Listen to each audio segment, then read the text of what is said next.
Graça, misericórdia e paz da parte de Deus nosso Pai e da do nosso Senhor Jesus Cristo. Bondade e misericórdia, meus irmãos, nos seguem todos os dias, desde que andemos em obediência. Temamos a Deus, guardamos os seus mandamentos, buscamos de todo o coração, pratiquemos obras de justiça, lutemos contra a carne, nos santificando, amando uns aos outros como Jesus nos amou. E por aí vai. Ações de santidade. É tudo que Deus quer de nós para que Ele se manifeste. A manifestação de Deus na nossa vida, ela é totalmente condicional à nossa resposta. Amém, meus irmãos? Aí sim, nós poderemos dizer com ousadia que bondade e misericórdia nos seguirão todos os dias da nossa vida. Deus trabalhará em nosso favor em todas as coisas para o nosso bem, porque amamos a Ele. E amar ao Senhor é obedecer aos seus mandamentos. E também porque estamos focados no nosso chamado. Meus irmãos, se nós não descobrirmos o nosso chamado, não vale a pena viver. Para que estamos aqui? Para curtir a vida? Não, nós não nascemos para curtir a vida. Nós nascemos para cumprir a nossa missão.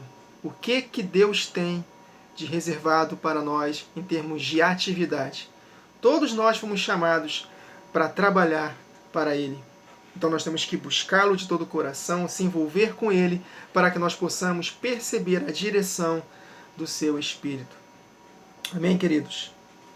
Então é isso. Sem uma vida de propósito, não vale a pena viver nesta terra.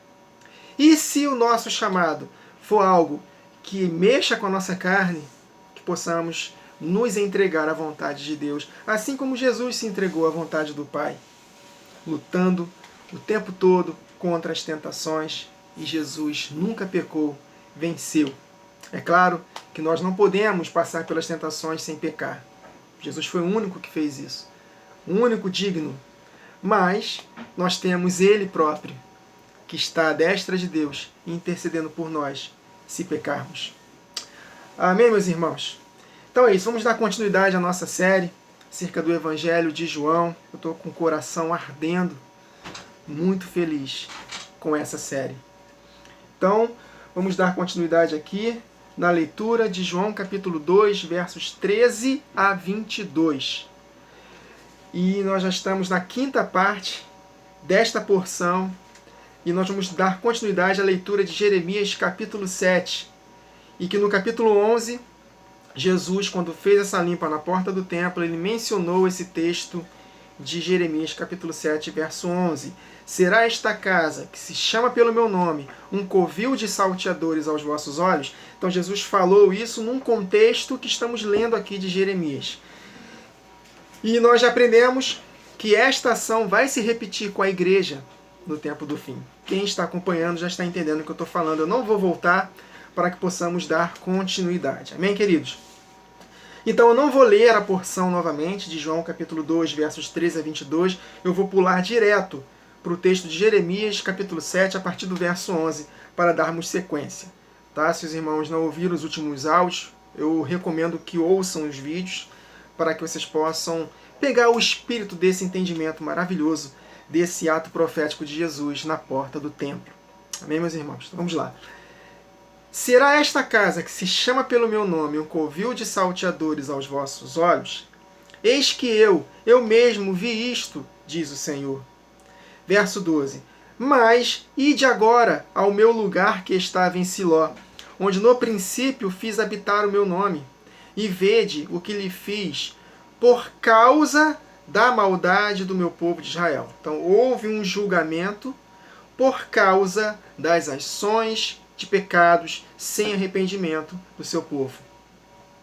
Então, da mesma forma, meus irmãos, nós somos a casa, santuário de Deus, habitação dele, mas nós temos uma responsabilidade de andar em obediência. Se nós não andarmos em obediência e voltarmos a pecar deliberadamente, o juízo é inevitável. E o juízo para quem se desvia da palavra é mais intenso do que aqueles ímpios que nunca receberam a verdade, mas também morrerão nos seus pecados se não se arrependerem. O juízo Para quem já conheceu a palavra e voltou atrás, é pior. Por isso, meus irmãos, é um privilégio poder pertencer à família de Deus, mas também é uma enorme responsabilidade. Amém? Que nós possamos considerar a bondade e a severidade de Deus.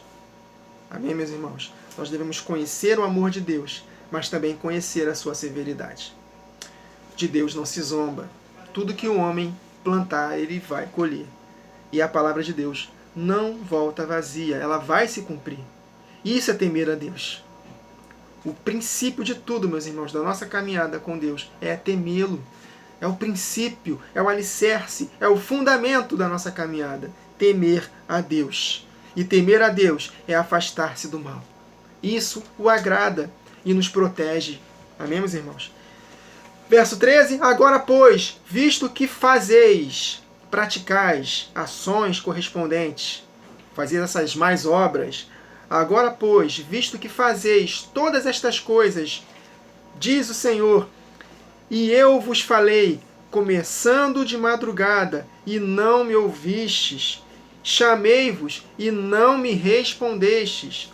Farei também a esta casa que se chama pelo meu nome, na qual vocês confiam, e a este lugar que vos dei, a vós outros e aos vossos pais, como fiz a Siló, eu vou lançar-vos da minha presença, como arrojei a todos os vossos irmãos, a toda a posteridade de Efraim.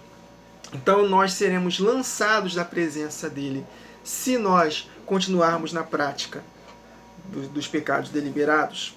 Romanos capítulo 1, depois de tanto o Senhor repreendeu o povo não responder, Deus os entregou às suas paixões, os abandonou. Que isso não aconteça conosco, meus irmãos. Que nós possamos temê-lo. Amém? E ele menciona aqui Efraim. Quando diz Efraim aqui nos profetas, fala profeticamente acerca de nós, gentios.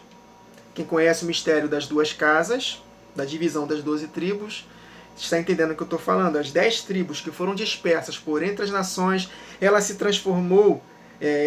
transformaram em um reino. O reino de Efraim.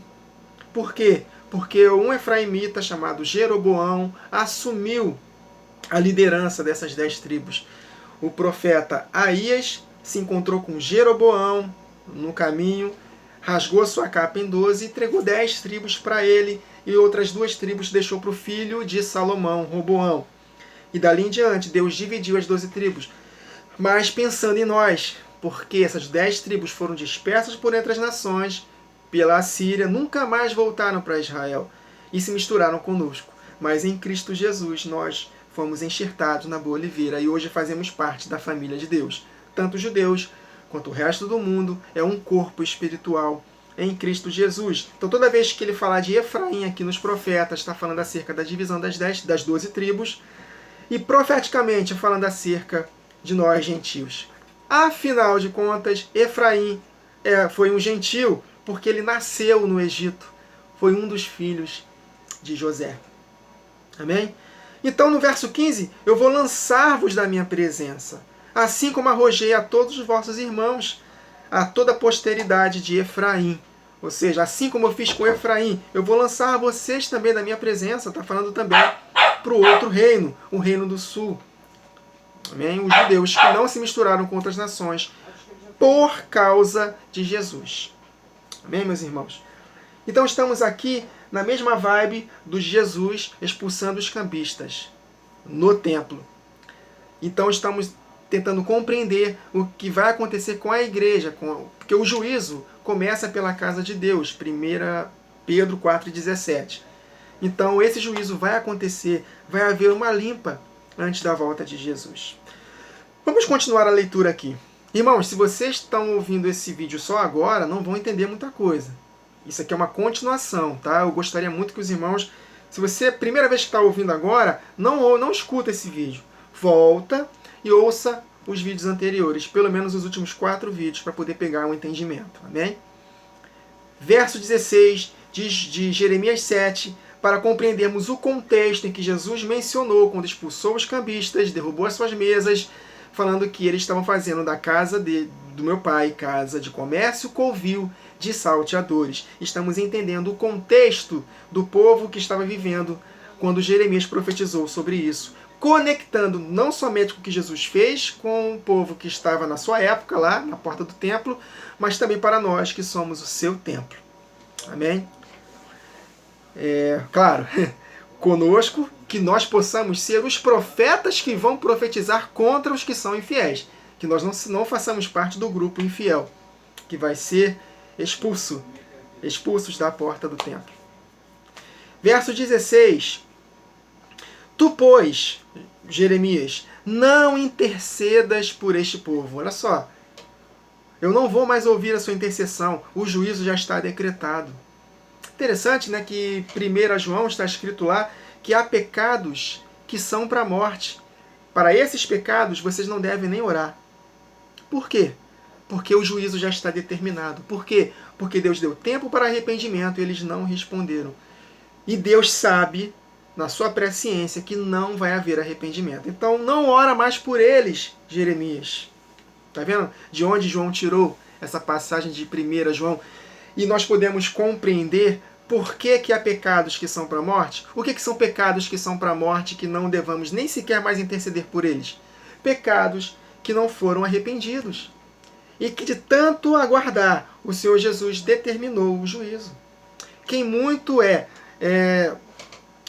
chamado a atenção por Deus, exortado, e de tanto ser exortado, não dão ouvidos, endureceu de fato a cerviz, cauterizou a consciência e não quer mais abandonar aquele pecado, essa pessoa será destruída sem prévio aviso.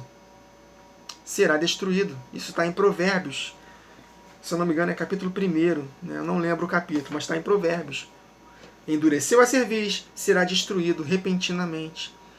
Então, Jeremias, não intercedas mais por este povo, porque o juízo chegou. Nem levantes por ele clamor ou oração, e nem me importunes, porque eu não te ouvirei. Olha só, meus irmãos, a gravidade. Pecados que são para a morte. Pecados sem arrependimento. Acaso não vês tu o que andam fazendo? Ações correspondentes, práticas, mais obras. Não vês tu o que andam fazendo nas cidades de Judá e nas ruas de Jerusalém? É um juízo também para a casa de Judá. A única diferença para as outras 10 tribos é que eles foram levados cativos pela Babilônia e retornaram 70 anos depois, por causa unicamente de Jesus, que descenderia da tribo de Judá, dos lombos de Davi. Então eles só não se misturaram com outras nações por causa dessa promessa, porque também as 2 tribos que restaram pecaram. O reino do sul também pecou. Todos pecaram e carecem da glória de Deus. É nesse contexto que o apóstolo Paulo está falando. Mas é claro que sempre houve justos no Antigo Testamento, porque se não houvessem esses justos, todos nós já teríamos sido aniquilados. É isso que o apóstolo Paulo fala. Se Deus não tivesse reservado remanescentes, teríamos sido como Sodoma e semelhantes a Gomorra. Então Deus sempre reservou 7.000 que não se dobraram a Baal. Aleluia! Glória a Deus!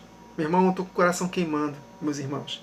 Que palavra maravilhosa! A palavra de Deus é viva e eficaz.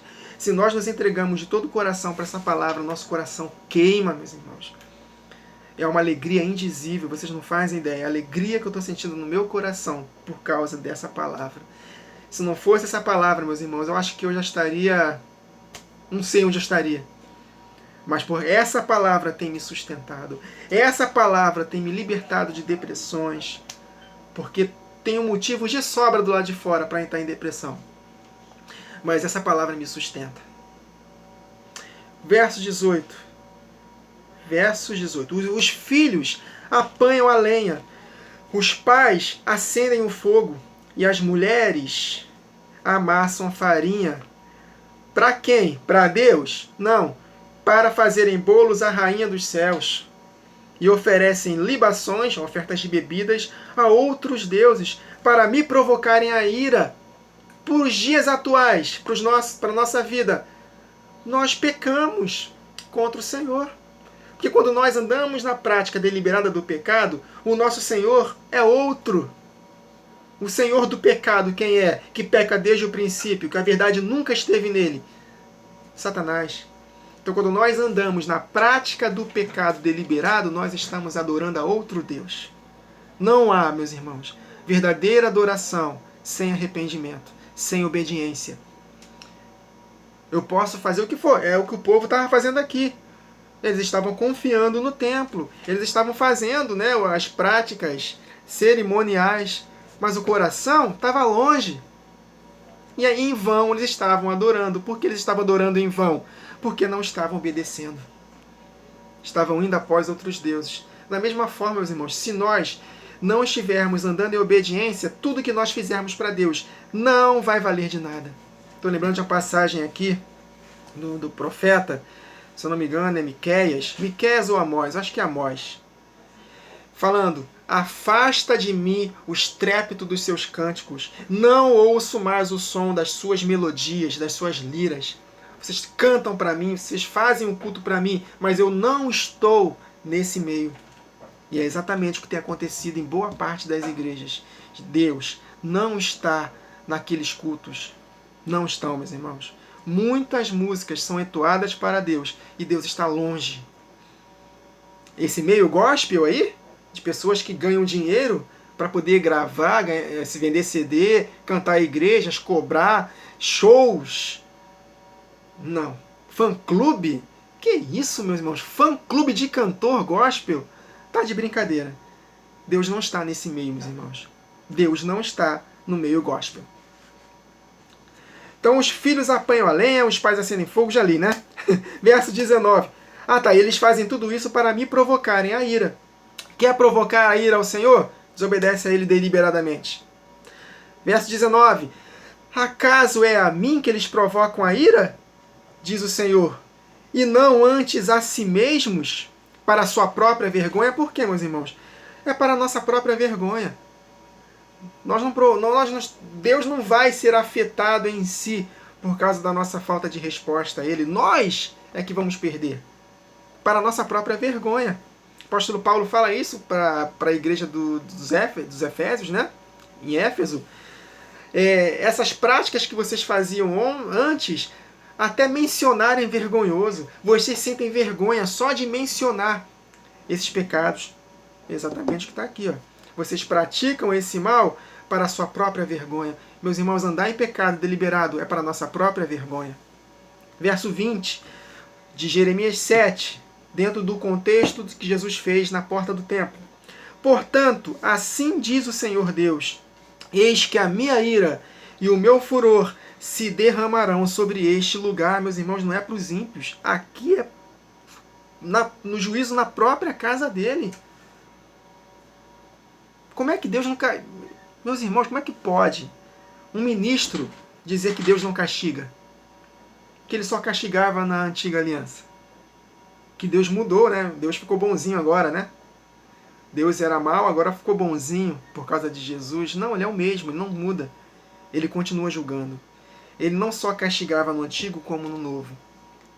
É só ler a Bíblia de forma simples, honesta e objetiva. E abrir a boca para poder ensinar a verdade como ela é. Tô nem aí o que vão achar de mim. Podem me perseguir, tô nem aí. Eu vou ficar com a palavra até o fim. Ela está me mostrando aqui. Eis que a minha ira e o meu furor se derramarão sobre este lugar. E o que Jesus fez? Exatamente, a ira se manifestou através de Jesus. Ele pegou uma zorrague de cordas e derrubou tudo. Jesus não estava feliz. Não foi uma manifestação do amor dele ali, não. Foi manifestação da ira. E ele estava triste. Porque o Espírito se entristece. Não entristeçais o Espírito Santo de Deus, pelo qual fostes selados para o dia da redenção. Em que contexto? Efésios 4:30, que o apóstolo Paulo fala. Basta ler o contexto. Pecados deliberados. Não façam mais isso. Não entristeçam o Espírito Santo, porque se vocês entristecerem o Espírito Santo, vai haver consequências. Aí ele continua. Sobre os homens e sobre os animais, sobre as árvores do campo e sobre os frutos da terra, arderá e não se apagará. A natureza, ela também sofre dessas consequências, não por causa da sua própria vontade, mas por causa da vontade daquele que a sujeitou. Por causa de Adão, o pecado veio ao mundo, mas aqueles que andam na prática do pecado, a natureza... Meus irmãos, é só vocês verem o que tem acontecido com a natureza nos nossos dias. Muitas catástrofes, meus irmãos. Isso é reflexo do pecado do homem, principalmente da igreja. Aqui o contexto é da igreja, do seu povo. Por causa do seu povo que não anda em santidade, Deus faz isso. Nós temos uma responsabilidade, meus irmãos, muito grande. Nós carregamos o nome poderoso e santo de Jesus. Seu Espírito está em nós e o seu Espírito, ele é santo. Por isso nós devemos ser santos em toda a nossa maneira de viver. Porque escrito está, sede santos, porque eu sou santo. Então, se nós invocamos por Pai, aquele que ressuscitou Jesus entre os mortos, que habita em nós através do seu Espírito, unido ao Filho, devemos nos portar com temor durante todo o tempo da nossa peregrinação. Deus é um Deus sério, não se brinca com Deus. João, quando foi arrebatado em espírito, ele ouviu a voz de quem falava. E quando ele viu, ele caiu como morto. Deus é santo, Jesus é santo. Não se pode brincar. Isaías estava falando lá contra o povo. A palavra de Deus estava nele, ele estava da mesma forma como Jeremias e todos os profetas, falando que o povo, não estava honrando a Deus, andando em pecados. Ele foi arrebatado. E ele viu o Senhor assentado sobre um alto e sublime trono. E ele viu a santidade de Deus, ele contemplou a beleza da santidade de Deus. E o que Isaías, homem justo e íntegro, falou? Ai de mim! Por quê? Não por causa das suas ações em si, por causa que ele faz parte do povo que estava andando em desobediência. Por isso que quando os profetas intercediam pelo povo, eles se incluíam. Por quê? Porque ele faz parte daquele povo. Embora individualmente eles não estivessem andando em pecados, eles eram justos, mas eles se sentiam como se estivessem o povo, porque ele faz parte do povo. Por isso que o apóstolo Paulo, quando fala no arrebatamento, ele também se incluía, nós, os que ficarmos vivos. Isso não quer dizer que o apóstolo Paulo esperava estar vivo para Jesus voltar, não é isso. É porque ele se inclui na igreja, mesmo não estando vivo na ocasião da volta de Jesus. Então, quando o povo peca, meus irmãos, quando o povo de Deus, nós que estamos vendo essa bagunça que está acontecendo nas igrejas evangélicas, nós também somos afetados. Nós podemos, na hora de interceder, eles estão pecando. Não, nós também pecamos. Mesmo que individualmente nós não estejamos na prática do pecado, mas é o nosso corpo. Quando um membro do corpo sofre, todos sofrem. Quando um membro é honrado, todos são honrados. Amém, meus irmãos? Assim diz o Senhor dos Exércitos, verso 21 de Jeremias 7. Meu Deus, 23 minutos. Ajuntai os vossos, olha o detalhe. Ajuntai os vossos holocaustos aos vossos sacrifícios e comei carne. Porque nada falei a vossos pais no dia em que os tirei da terra do Egito, nem lhes ordenei coisa alguma acerca de holocaustos ou sacrifícios. Eu estou explicando isso para vocês, irmãos, na série paralela que estamos fazendo aqui de salvação por obras, que aquelas obras dos ritos cerimoniais, Deus não se agrada, nunca se agradou daquilo. Aquilo foi uma consequência por causa do pecado do povo, porque no dia em que Deus casou com o povo no Egito, aliás, o povo que saiu do Egito no Monte Sinai, nada acrescentou para eles, a não ser que obedecessem aos seus 10 mandamentos. Mas eles foram infiéis e Deus instituiu esses ritos cerimoniais. E ele nunca se agradou. Olha só como ele está falando aqui. Porque nada vos falei a vossos pais no dia em que os tirei da terra do Egito, nem lhes ordenei coisa alguma acerca de holocaustos ou sacrifícios. Isso nunca agradou a Deus. Animais inocentes eram mortos por causa dos nossos pecados, fazendo uma sombra até Jesus. Um Deus perfeito, maravilhoso, cheio de glória, teve que sofrer aquilo tudo por causa dos nossos pecados. Mas ele foi o Cordeiro perfeito, de uma vez por todas, oferecendo para nós eterna redenção. Mas só vai alcançar essa eterna redenção se nós obedecermos a Ele até o fim. Em Hebreus 5 e 9, 5 e 7 ou 5 e 9, está escrito lá: Jesus Cristo se torna fonte de eterna, salvação eterna. Ainda não alcançamos a salvação eterna, só na ocasião da sua volta. Ou se morrermos hoje, só alcançaremos a salvação eterna para aqueles que lhe obedecem. É isso que está escrito em Hebreus 5, 7 ou 5, 9. Deus, Jesus Cristo, se torna fonte de eterna salvação para aqueles que lhe obedecem. Mas isto lhes ordenei. Então, nada disso eu acrescentei para vocês, desses holocaustos e sacrifícios. Mas apenas isto lhes ordenei: dai ouvidos à minha voz. A voz literal de Deus. Deus falou literalmente para o povo e o povo ouviu quando Deus deu os 10 mandamentos. Se vocês obedecerem aos 10 mandamentos, eu serei o vosso Deus e vós sereis o meu povo. Portanto, andai em todo o caminho que eu vos ordeno, para que vos vá bem. Como é que nós seremos abençoados independente das nossas obras? Não está na Bíblia. A graça é um favor imerecido. Não é favor imerecido, é merecido. Por quê? A graça só se manifesta quando há obediência. Ela foi um favor imerecido porque Jesus veio a essa terra morrer por nós, sendo nós ainda pecadores. Nada de bom fizemos para que Jesus morresse na cruz, senão ele não morreria. Mas como nós pecamos, Jesus teve que ser o sacrifício no nosso lugar. Agora, para que os benefícios, a manifestação dessa obra de Jesus na cruz se torne realidade na nossa vida, tem que haver resposta. Por isso que a graça manifestada, ela tem que ser merecida. Porque a Bíblia nos diz isso. Então, Jeremias 7:23, dai ouvidos à minha voz, me obedeça, e eu serei o vosso Deus, e vós sereis o meu povo. Quer continuar sendo o povo de Deus? Me obedeça. Quer participar? Quer continuar participando da minha família? Tem que obedecer. Andai em todo o caminho que eu vos ordeno, mandamento, para que tudo lhes vá bem. É isso.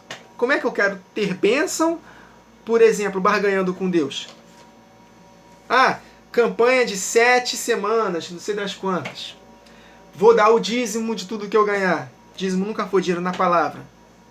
Mas a maioria, mais de 90% das igrejas, insistem em pregar dízimo como dinheiro. Vão prestar contas a Deus pela mentira. Né? Outra coisa, eu vou para o culto, eu vou servir, eu vou cantar no ministério, eu vou até mesmo pregar, vou ensinar, eu vou evangelizar. Se tudo isso que nós fizermos não for uma extensão da nossa vida de obediência aos mandamentos, de nada vai valer. Nós estaremos como os cambistas na porta do templo e o juízo vai chegar. Vai chegar. Aí ele fala, para que tudo lhes vá bem, não é isso? Já que vocês não me obedecem, não vai bem. Não adianta, vocês podem continuar fazendo todos esses rituais aqui, não vai valer de nada. Verso 24 de Jeremias 7, porém não me deram ouvidos, nem atenderam. Porém, andaram nos seus próprios conselhos e na dureza do coração maligno. Por isso que os 10 mandamentos foram escritos em tábuas de pedra, porque Deus, na sua presciência, já sabia que não haveria obediência. Andaram para trás e não adiante. Nós não somos dos que retrocedem para a perdição. Olha só, meus irmãos, a conexão da palavra. Mas dos que creem para a conservação da alma. E crer denota em fazer, obedecer, responder a Deus. Então, se nós estamos desobedecendo, ao invés de avançar, ao invés de prosseguir para o alvo, nós estaremos regredindo, não para o alvo eterno, mas para a condenação eterna, para a perdição.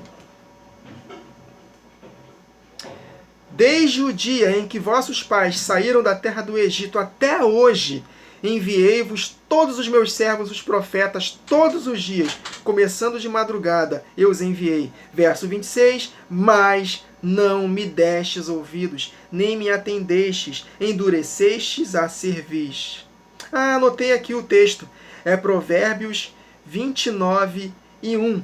Está escrito, de tanto vocês serem exortados, endureceram a cerviz, vocês serão destruídos sem prévio aviso. Amém, meus irmãos? Vamos parar aqui no verso 26 de Jeremias 7. Deus me dirigiu me conduziu para que nós possamos ler Jeremias 7 todo e também Jeremias 8, para que possamos compreender o ato profético de Jesus na porta do templo. Amém, meus irmãos? Então, na próxima gravação, daremos continuidade. Eu acho que dá para terminar na próxima gravação, mas vamos deixar o Espírito à vontade conduzindo a nossa série. Amém, queridos? Até a próxima gravação. Que o Senhor nos abençoe.